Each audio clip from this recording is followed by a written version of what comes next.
भांग खा कर भी नहीं, कुछ और ही करके पेपर बनाने का काम कर रहे हैं। तो एक समझने वाली बात है कि आखिर ये लोग चाहते क्या हैं। ये आपका भविष्य खा जाएगी। लेकिन 100 150 200 पद निकलते हैं और उनमें से भी कई पद खाली रह जाते हैं। काम कर रही है, ये काम सही तरीके से कर रही है, ये सेलेक्ट नहीं करना चाहते हैं। जिन्होंने अपना जीवन दांव पे लगाया हुआ है उनके साथ थोड़ा न्याय हो सके। सरकार परीक्षा के मामले में एकदम दृष्टराज बन के बैठी हुई है।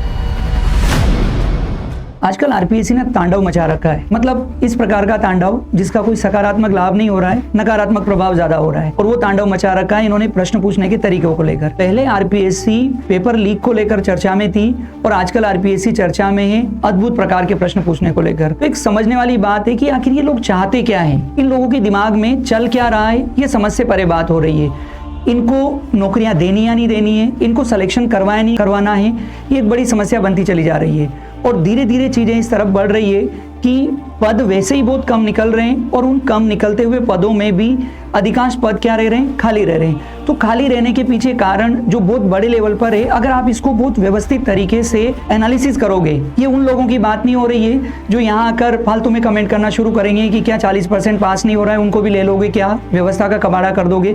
नहीं भाई, तुम्हें परीक्षा प्रणाली के बारे में कुछ पता नहीं है, आरपीएससी किस प्रकार से पेपर सेट कर रही है, तुम इसके बारे में जानते नहीं हो और कमेंट करने के लिए कूद जरूर जाओगे कि देखो आरपीएससी के ऊपर दबाव बनाया जा रहा है कि किस प्रकार की व्यवस्था को आगे बढ़ाना चाहते हैं।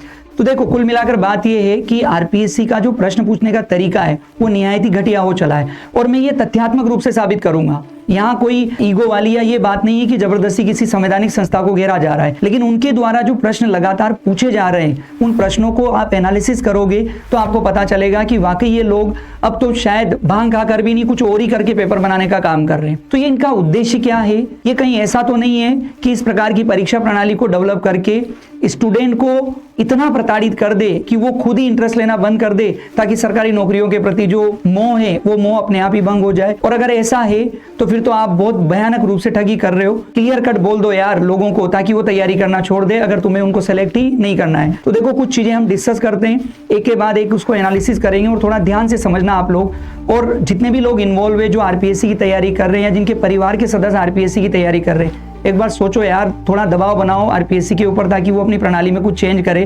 नहीं तो आप यकीन मानिए आरपीएससी जिस प्रकार से काम कर रही है ये आपका भविष्य खा जाएगी। ये बिना सोचे समझे जिस प्रकार से पैटर्न को अपना रहे हैं, निश्चित रूप से इसका बहुत बड़ा प्रभाव पड़ने वाला है। अभी हाल ही में संडे को डेप्यूटी कमांडेंट का पेपर हुआ जो होमगार्ड से रिलेटेड था। उसके प्रश्नों को अगर आप एनालिसिस करोगे तो आपको लगेगा कि आरपीएससी में प्रश्न बनाने वाले लोग पता नहीं कहां से आए हैं और किस प्रकार से। मैं कुछ प्रश्न का सैंपल लेके आया हूं जिससे आप खुद तय करना कि इनके प्रश्न पूछने का तरीका किस लेवल पर जा रहा है। प्रश्न क्या पूछा आप देखो, महात्मा गांधी के नमक कानून तोड़ो आंदोलन में समूह द्वारा किस वाद्य यंत्र का उपयोग हुआ था? कितना गजब का सवाल है ना। नमक तोड़ो आंदोलन मतलब सविनय अवज्ञा आंदोलन की बात हो रही है और यहाँ पर ऑप्शन में दिया हुआ है तंबूरा, तुरही, हारमोनियम, ढोल और पांचवा ऑप्शन है अनुत्तरित प्रश्न।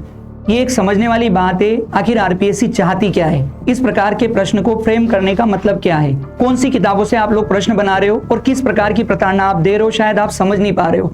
ये जो चीजें आरपीएससी डेवलप कर रही है, अब इसका तुक क्या है? जैसे आरपीएससी के जो लोग बोलते हैं, आरपीएससी के अध्यक्ष बोलते हैं, आरपीएससी के सदस्य बोलते हैं कि हम चाहते हैं कि स्टूडेंट मूल किताबें पढ़ें। तो कौन सी मूल किताबें पढ़ें? कई लोगों ने किताबें लिख रखी है भारत छोड़ो आंदोलन पे, कई लोगों ने किताबें लिख रखी है आधुनिक भारत के इतिहास पर। क्या एक प्रतियोगिता परीक्षा की तैयारी करने वाला स्टूडेंट, और वो भी जनरल स्टडी के लिए, जीके के पेपर के लिए, इतना सब पढ़ लेगा? और देखो आप प्रश्न का लेवल कि नमक तोड़ो आंदोलन में समूह द्वारा किस वाद्य यंत्र का उपयोग किया जा रहा था। अब मतलब स्टूडेंट इस बात का ध्यान रखे कि वाद्य यंत्र कौन सा बजाया जा रहा था। आप यकीन मानिए जिस पैटर्न पर आरपीएससी चल रही है ना, तो कल को ये इसी प्रश्न को ऐसे भी पूछ सकते हैं कि जो सविनय अवज्ञा आंदोलन करने के लिए जो दांडी मार्च गांधी ने आरंभ किया था और उनमें जो उनके जो 78 अनुयायी थे उनमें से कितने लोगों ने धोती पहन रखी थी, और बताना पड़ेगा आपको क्योंकि जिस प्रकार से ये लोग बोल रहे हैं ना कि कुछ भी पूछा जा सकता है, तो ये तो धोती का पूछ सकते हैं कि कितने लोगों ने कुर्ता पहन रखा था, कितने लोगों ने धोती पहन रखी थी, पूछा जा सकता है भाई, क्योंकि इस प्रकार के माहौल इन्होंने डेवलप कर दिया है। ठीक है, तो इससे क्या बताना चाहते हो? अगर आपको सीखना है, हम बताने की कोशिश करते हैं कि यहाँ क्या, आप नमक कानून के बारे में पूछते, नमक कानून था क्या, सविनय अवज्ञा आंदोलन के उद्देश्य क्या थे, उससे हमें क्या प्राप्त होना था, गांधी ने कौन से कार्यक्रम इसमें अपनाए थे, आंदोलन का प्रभाव किन क्षेत्रों तक हुआ था, किन लोगों की इस आंदोलन में भागीदारी हुई थी, भारत के अलग अलग समुदाय की भागीदारी किस प्रकार से हुई थी, स्टूडेंट की भागीदारी कैसे हुई थी, हमारा जो औद्योगिक समुदाय है उसकी भागीदारी किस तरीके से हुई थी। अगर आप ऐसे प्रश्न पूछते तो बात बनती, ठीक है। आंदोलन के उद्देश्य पे प्रश्न पूछते तो बात बनती। आप क्या कर रहे हो, कौन सा वाद्य यंत्र बजाते, मतलब तंबूरा बजाते थे, तुरई बजाते थे या हारमोनियम बजाते थे, वो आप लोगों को ध्यान रखना। अब आप इससे क्या हासिल कर लेंगे, क्या सिखाना चाहते हो आप स्टूडेंट को? आप रट्टा मारने की मशीनें तैयार करवा रहे हो और फिर ये बोल रहे हो कि सेल्फ स्टडी करो। भाई ये सेल्फ स्टडी करने के लिए किताबों में भी नहीं है, अधिकांश में। आधुनिक भारत के इतिहास के लिए 2-4 लेखकों की किताबें पढ़ी जाती है जिसमें विपिन चंद्रा जैसे लोग आते हैं, उनमें से किसी की किताबों में इस प्रकार की चीजें नहीं लिखी गई है। और सबसे खास बात, जीके के पेपर में ये प्रश्न पूछे जा रहे हैं। अगर ऑप्शनल सब्जेक्ट के पेपर में प्रश्न पूछा जाता ना तो हम मान लेते कि भाई एक ऑप्शनल सब्जेक्ट है और इतिहास की जानकारी रखने वाले स्टूडेंट को हो सकता है ये चीजें पता हो, लेकिन ये तो जीके, और जीके में भी आपने साफ साफ लिखा हुआ है जनरल अवेयरनेस वाली बात है कि ये कौन सा जनरल अवेयरनेस है, थोड़ी समझने वाली बात है। तो रखो भाई याद, धोतियों को याद रखो कि कितने लोगों ने पहन रखी थी, तंबूरे को याद रखो, तानपुरे को याद रखो। इसके बाद में सिर्फ इतना ही नहीं, देखो आप कोटा जिले में सीताबाड़ी के मेले में आने वाले श्रद्धालु किस कुंड में चढ़ावा नहीं देते हैं। सबसे पहली बात तो सीताबाड़ी कोटा जिले में नहीं पड़ता, आरपीएससी वालों थोड़ा सुधर जाओ तुम लोग। सीताबाड़ी जो पड़ता है वो 12 जिले में पड़ता है, लेकिन कोई बात नहीं, आपने कोटा लिख दिया, लेकिन फिर क्या लिख रहे हो आप, भरत कुंड, लक्ष्मण कुंड, सूरज कुंड, सीता कुंड। कौन से कुंड होते हैं वो ठीक है, लेकिन आपने क्या पूछा, किस में चढ़ावा वो नहीं चढ़ाते। तो यहाँ पर भी आप रट्टा मारने की बात कर रहे हो। और सबसे खास बात, राजस्थान के इतिहास पर अलग अलग टॉपिक पर कई लोगों ने किताबें लिखी हुई है। तो क्या एक स्टूडेंट हर जनजाति के लिए अलग किताब पढ़े, हर चित्रकला के लिए अलग किताब पढ़े, आधुनिक राजस्थान के लिए अलग किताब पढ़े, मध्यकालीन राजस्थान के लिए अलग अलग किताबें पढ़े, और हिंदी ग्रंथ अकादमी के अंदर ही अलग अलग राजवंशों पर कई किताबें लिखी गई है। सिर्फ राजस्थान के इतिहास की मूल किताबों को भी सर्च करना आप शुरू करोगे तो 3000 पन्नों की किताबें तैयार हो जाएगी। राजस्थान आर्ट एंड कल्चर पे अलग अलग जो किताबें लिखी गई है, अगर उनको सर्च करोगे तो 2500-3000 पन्नों की वो भी किताबें हो जाएगी। तो क्या जनरल स्टडी की तैयारी करने वाला इन सारी चीजों को पढ़ पाएगा? थोड़ा शर्म करो यार आप लोग, ठीक है। वैसे भी स्टूडेंट बहुत मुश्किल से इन प्रतियोगिता परीक्षा की तैयारी करता है और फिर आपके द्वारा इस प्रकार का प्रश्न पूछकर सारा कबाड़ा कर दिया जाता है। कौन तैयारी करते हैं आरपीएससी की? आप जो आरपीएससी के मेंबर और बड़े बड़े पदों पर बैठे हुए लोग हैं, उनके बच्चे तो आरपीएससी की तैयारी करते नहीं है। स्वाभाविक सी बात है, ये ग्राम सेवक, patwari, second grade teacher, first grade teacher, third grade teacher की तैयारी middle class, lower middle class, किसानों और मजदूरों के बच्चे करते हैं। उनके पास वैसे भी संसाधन इतने नहीं होते हैं कि आप उनके जीवन के साथ खेलते रहेंगे, उनका 1-1, 2-2 साल आप बर्बाद करते रहेंगे और वो बेचारे फिर तैयारी करेंगे। कभी आपने उन लड़कियों के बारे में सोचा है जिनको उनके परिवार के सदस्य सिर्फ 1 या 2 साल का समय देते हैं? उन विवाहित महिलाओं के बारे में सोचा है जो अपने ससुराल वालों को और पियर वालों को मनाती है कि 6 महीना 1 साल हम लोगों को तैयारी का दे दो, शायद हमारी नौकरी लग जाएगी, और फिर बाद में आप इस प्रकार के प्रश्न पूछ लेते हो। वैसे ही अपने देश के अंदर लड़कियों को पढ़ने का मौका नहीं मिलता है और इस प्रकार के प्रश्न पूछकर आप उनको मानसिक प्रताड़ना दे रहे हो, वैसे ही उनको मौका नहीं मिलेगा। बेचारे मिडिल क्लास के जो लड़के पढ़ने के लिए आते हैं, घर वालों को बोल के लिए आते हैं कि 2 साल 3 साल का समय दे दो, हम शायद नौकरी लग जाएगी तो सारी चीजें सही हो जाएगी, और आप लोग इस प्रकार की कबाड़ व्यवस्था की वजह से उन सबका भविष्य खराब कर रहे हो। और ऊपर से जब बोला जाता है तो बहुत सारे लोग कूद कर बोल देते हैं कि भाई किसी को भी सेलेक्ट कर लेके। अरे मत करो यार तुम लोग किसी को सेलेक्ट, लेकिन थोड़ा प्रश्न पूछने का पैटर्न तो सुधारो अपना। क्या पूछ रहे हो थोड़ा सोचो तो सही, किस परीक्षा में किस प्रकार का प्रश्न पूछना है ये तो तय करो कम से कम। सेकंड ग्रेड टीचर में कैसा पूछना है, फर्स्ट ग्रेड टीचर में कैसा प्रश्न पूछना है, एक लेवल तो अपना सही करो। डिप्यूटी कमांडेंट में जब आपने जनरल अवेयरनेस लिखा है तो जनरल अवेयरनेस के प्रश्न पूछो ना। ऐसे प्रश्न क्यों पूछ रहे हो जिससे मानसिक प्रताड़ना में स्टूडेंट आ जाता है? ऊपर से जो लोग आरपीएससी की तैयारी कर रहे हैं उसमें ढंग की पद निकलते नहीं है, समस्या और ज्यादा बढ़ जाती है, और आप लोग इस प्रकार के प्रश्न पूछते हो। सिर्फ यही नहीं रुकते हैं ये लोग, आप अगर आगे बढ़ोगे, चित्तौड़गढ़ के श्रृंगार चौरी मंदिर के विषय में निम्न कथनों में से कौन से सही है? चित्तौड़गढ़ का जो किला है वहां पर श्रृंगार चौरी मंदिर है और उसके इतना डीप में जाके स्थापत्य कला पे 3-4 किताबें हैं राजस्थान के अंदर जो हिंदी ग्रंथ अकादमी में अलग अलग लोगों ने लिखी हुई है। तो क्या एक प्रतियोगिता परीक्षा की जनरल स्टडी की तैयारी करने वाला स्टूडेंट हर उस किताब को पढ़े, और क्या ये व्यवहारिक रूप से संभव है? और इससे भी इंपॉर्टेंट बात यह है कि आरपीएससी में जो अध्यक्ष और प्रश्न बनाने वाली जो कमेटियां हैं, आरपीएससी के जो सदस्य है, क्या वो इन पेपर को एनालिसिस करते हैं कि उनके द्वारा जो परीक्षाएं ली जा रही है उसमें प्रश्न किस प्रकार से पूछे जा रहे हैं? देखो आप, यह पार्श्वनाथ जैन मंदिर है, इसमें अष्टपाद व्यवस्था में मूर्तियां रखी है, इसके प्रवेश द्वार पर गंगा यमुना की मूर्तियां हैं। इस मंदिर के जीर्णोद्धार का कार्य भंडारी बेला ने करवाया था। क्या साबित होगा इससे? एक लेवल तो मेंटेन करो कम से कम कि अगर जनरल स्टडी था तो जनरल स्टडी जैसा ही रखते।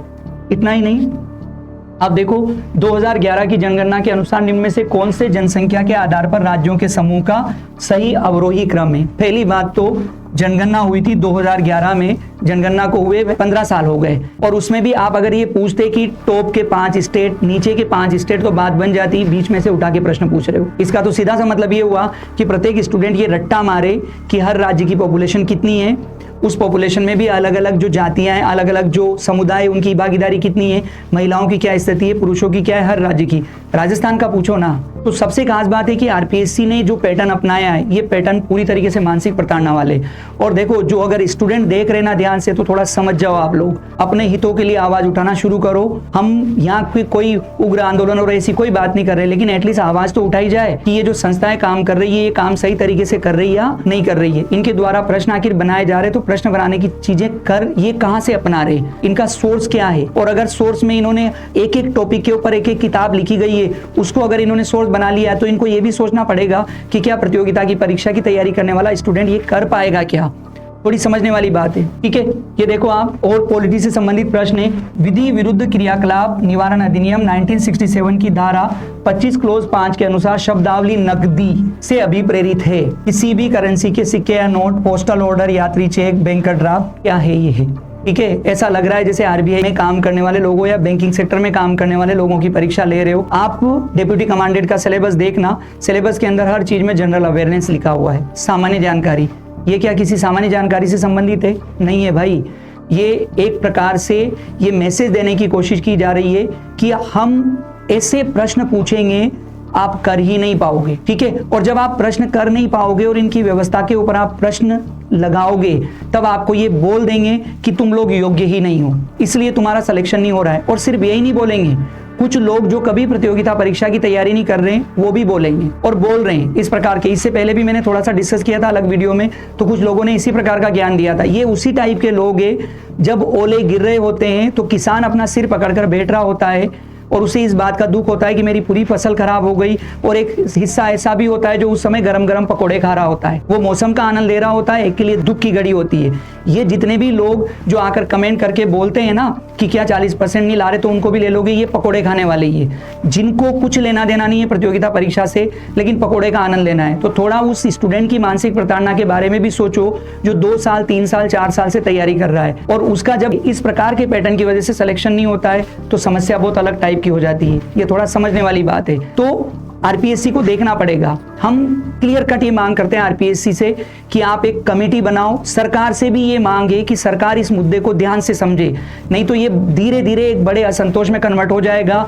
हर बार आकर 1-1 लाख भर्तियों का लॉलीपॉप पकड़ाने से कुछ नहीं होने वाला है। भर्तियों की प्रणाली भी आपको सही करनी पड़ेगी। आपको ये देखना पड़ेगा कि ये जो परीक्षाएं ली जा रही है, इनके पेपर क्या है। आप एक न्यूट्रल लोगों की कमेटी बनाओ और उससे चेक करवा लो कि ये जो बार बार यूपीएससी के पेपर की बात होती है, ये यूपीएससी का पेपर मेंटेन हो भी रहा है या नहीं हो रहा है, ठीक है। यूपीएससी के लेवल की बात हो रही है कि आरपीएससी को यूपीएससी के लेवल पर जाएंगे, कौन सा लेवल मेंटेन कर रहे हो आप। यूपीएससी में कॉन्सेप्ट आता है, यूपीएससी के अंदर जो परीक्षा में प्रश्न पूछे जाते हैं, उसमें इस बात पर फोकस किया जाता है कि 20 से 25 प्रश्न ऐसे होंगे जो ठीक ठाक तैयारी करने वाला जो इनिशियल पेज में वो भी करेगा। 25 से 30 प्रश्न ऐसे होते हैं जो बढ़िया तैयारी करने वाले को आते हैं, और 10 से 15 प्रश्न ऐसे पूछे जाते हैं जिसने बहुत अच्छे लेवल की तैयारी की है, वो उनको कर लेगा। यानी कि कुल मिलाकर एक स्टैंडर्ड मेंटेन किया हुआ है कि इस स्टैंडर्ड, इस लेवल तक अगर हम तैयारी करेंगे तो हमारा कंफर्म सिलेक्शन होगा। इन लोगों का कुछ भरोसा नहीं है। ये मानसिक प्रताड़ना इस लेवल की दे रहे, बच्चा बेचारा पढ़ रहा है 6 महीना, साल भर, 1.5-2 साल तक पढ़ रहा है।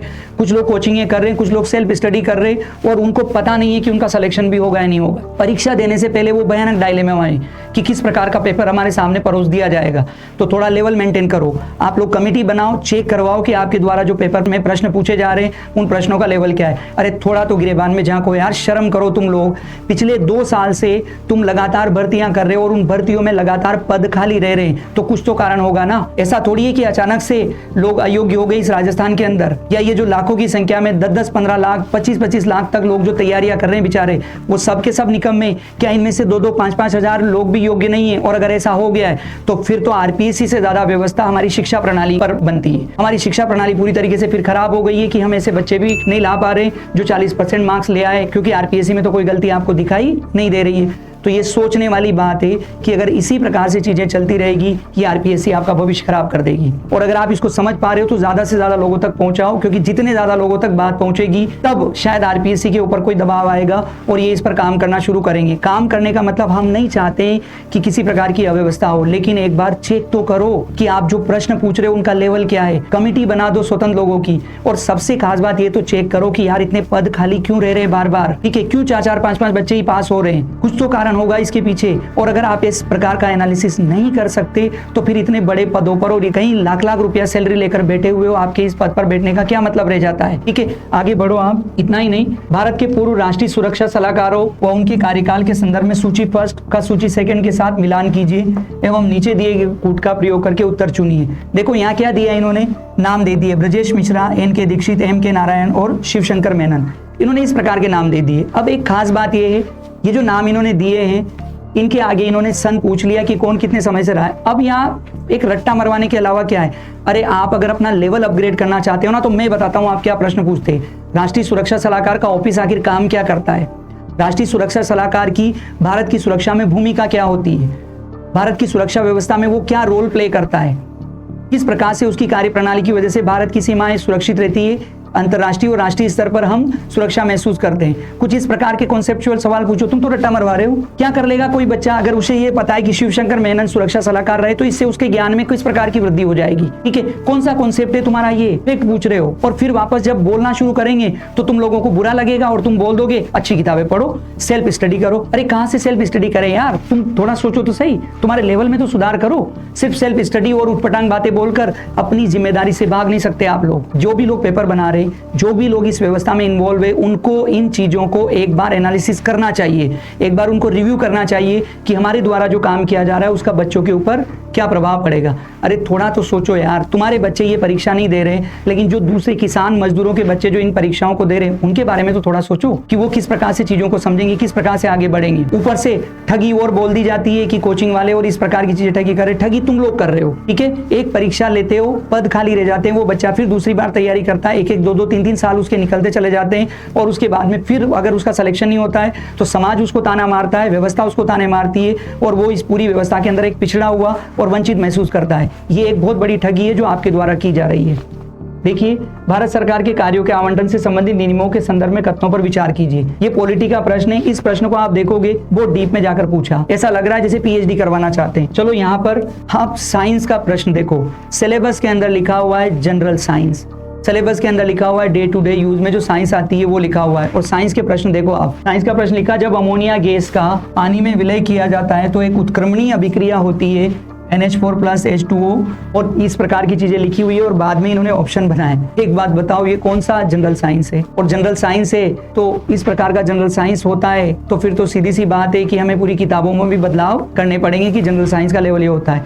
ये जिन लोगों ने केमिस्ट्री पढ़ा हुआ है वो इसका आंसर लगाते हैं। जिनका 11-12 में केमिस्ट्री है, जिन्होंने ग्रेजुएशन में केमिस्ट्री पढ़ा, ये उनसे रिलेटेड सवाल है। ये इतने निर्लज लोग हैं आरपीएससी वाले कि यही नहीं रुक रहे प्रश्न पूछने का। देखो, बीटी का पास में जेनेटिक इंजीनियरिंग के माध्यम से प्रविष्ट किए गए निम्नलिखित जीनों में से किसे चयनात्मक सूचक के रूप में उपयोग किया जाता है। ठीक है ना, जेनेटिक इंजीनियरिंग क्या होती है उसका बेसिक पूछते, इसका क्या लाभ होता है वो पूछते आप, ये हमारी व्यवस्था के अंदर क्या परिवर्तन लेके आएगी, फूड चेन में कैसे बदलाव इससे होगा, लोगों का जीवन इससे कैसे बदलेगा, ये पूछो ना। लेकिन आपको क्या पूछना है, आपको रट्टा मरवाना है। और जब हम बोल रहे हैं तो वापस बोलना शुरू करोगे कि लूटा जा रहा है लोगों को। ये देखो आप, धातु के एक अकेले सिक्के का द्रव्यमान 34 ग्राम है, और ये पूरा साइंस का प्रश्न है। अब इस प्रकार के प्रश्न पूछे, प्योर साइंस, ठीक है, प्योर फिजिक्स, अप्लाइड फिजिक्स इसके अंदर पूछ ली गई। जो 11-12 वाला बच्चा करेगा फिजिक्स पढ़ा हुआ, या फिर ग्रेजुएशन वाला करेगा, तो फिर जनरल स्टडी वाले का क्या है, इस प्रकार की चीजें। देखिए आप यहाँ पर ये एकीकृत परिपथ के संबंध में निम्नलिखित, ये फिजिक्स के प्रश्न है। इतना ही नहीं, ये संकेतों के प्रसारण के लिए आवश्यक बैंड विस्तार के लिए निम्नलिखित कथनों पर विचार कीजिए। इस प्रकार के प्रश्न इन्होंने पूछे। ऐसा लग रहा है जैसे वैज्ञानिक की भर्ती कर रहे हैं, इसरो या नासा में आपको जाना है, इसलिए इस प्रकार की चीजें आपको आनी चाहिए। ये देखो आप, पॉलिटी से संबंधित प्रश्न तो ये पिछले 4-5 साल से पूछ ही रहे थे, लेकिन बच्चे का बेचारे का कवर हो जाता था, वो हिस्ट्री पढ़ लेता था, ज्योग्राफी पढ़ लेता था, राजस्थान आर्ट एंड कल्चर पढ़ लेता था, तो उसको लगता था कि पॉलिटी के सवाल टफ भी आ रहे तो मैं इनमें से कवर कर लूंगा। पर यहाँ देखो आप लेवल, यहाँ इन्होंने तांडव मचा रखा है। क्या पूछा, राज्यपाल एवं कुलाधिपति श्री हरिभाऊ बागड़े ने 18 अक्टूबर 2025 को राजस्थान प्रदेश के 7 विश्वविद्यालयों में कुलगुरु नियुक्त करने का आदेश जारी किया। निम्नलिखित में से कौन सा सुमेलित नहीं है? इसका मतलब समझ रहे हो आप? राजस्थान के अंदर जितनी भी गवर्नमेंट यूनिवर्सिटी है उसमें अगर कुलगुरु की नियुक्ति होती है ना तो वो भी रट्टा मारो आप, उसका भी रट्टा आपको मारना है। क्यों? क्योंकि आपके सिलेबस में फेमस पर्सनालिटी है, तो फेमस पर्सनालिटी कुछ भी हो सकती है भाई, ये किसी भी प्रकार का प्रश्न पूछ सकते हैं। और अगर नहीं आपको आ रहा है तो आप अयोग्य हैं इनकी नजर में, क्योंकि इन्होंने प्रश्न पूछ लिया, ये तो इन्होंने अपना काम कर दिया, जो भी करना है वो अब आपको करना है। सिर्फ इतना ही नहीं, ये देखो आप, विश्व भारोत्तोलन चैंपियनशिप 2025 में मीराबाई चानू के प्रदर्शन के संबंध में निम्नलिखित कथनों पर, अब उन्होंने क्या किया इसमें ये प्रश्न पूछ रहे हैं। मीराबाई चानू ने विश्व भारोत्तोलन चैंपियनशिप 2025 में महिलाओं के 48 किलोग्राम वर्ग में स्वर्ण पदक जीता। ठीक है भाई यहाँ तक, लेकिन आगे देखो, मीराबाई चानू ने कुल 213 किलोग्राम स्नेच में, है ना, 91 किलोग्राम, क्लीन एवं जर्क में 122 किलोग्राम भार उठाकर प्रथम स्थान प्राप्त किया। क्या पता चलता है इससे? अगेन रट्टा मारने वाली मशीन, इसी प्रकार की चीजें तो हो रही है। तो जैसी चीजें ये कर रहे हैं ना डेवलप, इसका सीधा सा मतलब है ये सेलेक्ट नहीं करना चाहते हैं, ये सिर्फ परीक्षा ले रहे हैं, परीक्षा लेके खाना पूर्ति कर रहे हैं, और जब सिलेक्शन नहीं होगा, पद खाली रहेंगे तो बोल देंगे हमें योग्य लोग नहीं मिल रहे हैं। कुल मिलाकर बात ये कि ये परेशान कर रहे हैं। ठीक है, तो आरपीएससी से अपील है, अपनी व्यवस्था को रिव्यू कर लो, और जो लोग इसमें इन्वॉल्व है, जो बच्चे परीक्षा दे रहे हैं, उनसे अपील है इन चीजों को लोगों तक पहुंचाओ, तभी जाकर आपका भविष्य सुरक्षित रह सकता है, नहीं तो दिक्कत होगी ही सही कंफर्म। क्योंकि आरपीएससी जिस पैटर्न पर, जिस धड़े पर चल रही है ना, इसका तो सीधा सा मतलब है आने वाले समय में भी प्रतियोगिता परीक्षा में बच्चे पास नहीं होंगे, सीटें खाली रहेगी। ठीक है, क्योंकि इनको ऐसा लग रहा है कि इनके द्वारा जो प्रश्न पूछे जा रहे हैं उनका लेवल बहुत अच्छा है, लेकिन सच्चाई बहुत अलग है, कुछ लेवल नहीं है। पहला लेवल इनका ये है कि रट्टा मारो, दूसरा लेवल इनका ये है कि आप सफल नहीं होंगे, और जब आप असफल रहेंगे तो ये बोल देंगे कि सब कुछ आपकी वजह से हुआ है। तो कोई इनका लेवल नहीं है, ये केवल रट्टा मरवाना चाहते हैं और पद ज्यादा से ज्यादा खाली रहे, शायद इस प्रकार की प्रणाली को अपना रहे। एक अपील आरपीएससी के चेयरमैन उत्कल रंजन साहू जी से भी है, वो तो यूपीएससी से पास होकर आए थे, तो कम से कम वो थोड़ा ध्यान दे। बाकी लोगों को तो हम समझ सकते हैं कि उनका यूपीएससी से शायद कोई लेना देना नहीं रहा होगा, लेकिन सर आपका तो लेना देना है, तो कम से कम आप ध्यान दो, एक कमेटी बनाओ और ये पता कराओ कि ये सीटें खाली क्यों रह रही है। कमेटी बनाओ और ये पता कराओ कि परीक्षा का पैटर्न कैसा है, ताकि ये जो लाखों की संख्या में राजस्थान के लड़के और लड़कियां पढ़ रहे हैं, जिन्होंने अपना जीवन दांव पे लगाया हुआ है, उनके साथ थोड़ा न्याय हो सके। थोड़ा सोचो आप, गरीब बच्चे बड़ी मुश्किल से तैयारी कर रहे हैं, बहुत कम उनको समय मिलता है, 1 साल 2 साल का टाइम मिलता है, उनके पास इतने आर्थिक संसाधन नहीं है, वो शहरों के अंदर रह रहे हैं, 5-5, 7-7 हज़ार रुपया महीना उनका खर्च हो रहा है, वो 1 साल 2 साल खर्च उठा सकते हैं, ज्यादा समय तक की उनकी क्षमता नहीं है। तो थोड़ा उनके साथ न्याय करो, थोड़ा उनके बारे में सोचो, उनकी मानसिक प्रताड़ना पीड़ा कैसे दूर हो, थोड़ा उसके बारे में भी सोचने वाली बात है। तो ये आरपीएससी की जो प्रणाली है ना, इसको आपको सही करवाना पड़ेगा, और सही करवाने का तरीका यही है कि प्रेशर क्रिएट किया जाए, इनके ऊपर दबाव बनाया जाए, ताकि ये रिव्यू करे। दबाव बनाने का मतलब ये नहीं है कि इनको पद से हटाना है, ये रिव्यू करे, अपनी पूरी व्यवस्था का विश्लेषण करे, और विश्लेषण करने के बाद कम से कम एक ऐसे नतीजे पर पहुंचे जिससे सबको लाभ हो। और खासकर गवर्नमेंट से अपील है कि पट्टी मत बांधो। ठीक है, सरकार परीक्षा के मामले में एकदम दृष्टराज बन के बैठी हुई है, आंखों पे पट्टी बांध लिए, देखना ही नहीं है, हम तो भर्तियां कर रहे हैं। कम से कम सरकार भी तो एक बार चेक करे कि इतनी संख्या में पद क्यों खाली रह रहे हैं। और सबसे खास बात, अगर 25,000 30,000 पद निकलते हैं और खाली रह जाए तो हम मान लेते हैं, लेकिन 100-100 150 200 पद निकलते हैं और उनमें से भी कई पद खाली रह जाते हैं, तो ये बात पचने वाली नहीं है। क्योंकि आप कब तक स्टूडेंट को ये बोलकर प्रताड़ित करते रहोगे कि तुम लोग योग्य नहीं हो। वो तैयारी कर रहे हैं बेचारे, अपना पूरा टाइम दे रहे हैं, ठीक है, लेकिन फिर भी उनकी बात नहीं बन पा रही है। तो थोड़ा सोचो और इस पर काम करना आरंभ करो। और स्टूडेंट से अपील है यार, इसको ज्यादा से ज्यादा शेयर करो, ताकि आपकी बात सरकार तक पहुंचे, सिस्टम तक पहुंचे, और सिस्टम चीजों को सही करने के लिए कुछ प्रयासरत हो। धन्यवाद, थैंक यू, जय हिंद।